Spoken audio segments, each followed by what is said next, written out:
Welcome to Western Mass News at noon on ABC 40. I'm David Horwitz. We're following some breaking news in Holyoke where a piece of a building suddenly fell to the sidewalk on High Street this morning. Western Mass News reporter Paris Dunford joining us live with all that we know so far. Paris, what can you tell us? David, firefighters tell me that a piece of the roof of this building behind me fell off and into the sidewalk around 9:30 this morning. Thankfully, no one was injured and no one was inside the building at the time.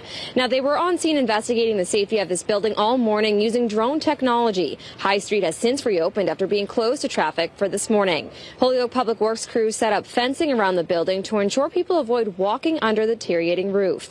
Captain David Rex of the Holyoke Fire Department tells Western Mass News wet weather recently may be to blame. Fortunately, with all this rain, the weird weather pattern we've had over winter, it's been a lot more water than anything. And if the roof isn't completely intact, this is what we deal with.